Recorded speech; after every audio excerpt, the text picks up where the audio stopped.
Well, any news on the Clarity Act, also the Bank of Japan rate hike. So we've been over both of these, but I'll touch on them again. Appreciate the super chat.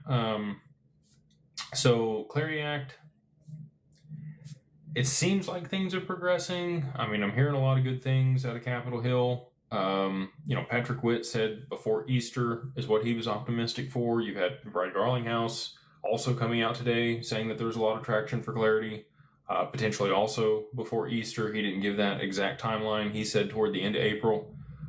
If they don't get it passed here in the next 30 to 40 days, I don't know that they're going to.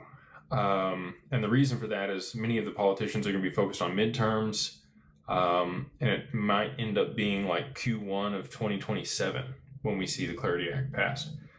Now, the SEC and the CFTC are working together to be able to provide guidance for digital assets, and I do think that the banks and institutions just need that. They will be fine to be able to move forward with the guidance from both of those regulatory bodies, irrespective of the Clarity Act.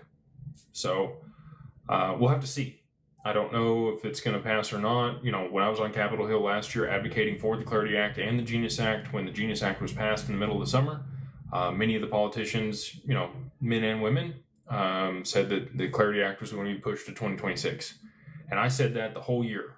And everybody was like, no, that's not going to happen. And here we are, a quarter of the way through 2026, and we still don't have the Clarity Act. So I'm hopeful, just like everybody else is on the Clarity Act, but I don't think we need it. And I don't think XRP needs it. And then as far as the rate hike from the Bank of Japan, at some point, we're starting to see more credit funds halt and limit withdrawals. Not good. That means that credit is drying up. That means that banks are restricting lending rates.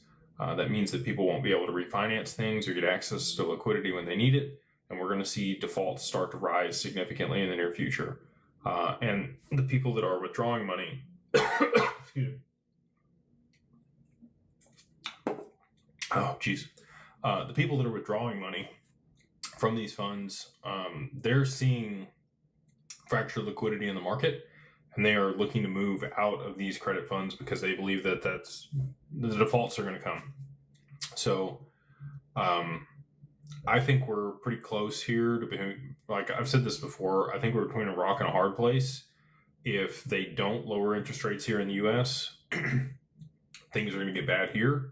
And if they don't raise interest rates there in Japan, things are going to get bad there. And they know that if they move either direction, it's going to be cataclysmic for markets. And they're going to have to move to, distributed ledger technology to be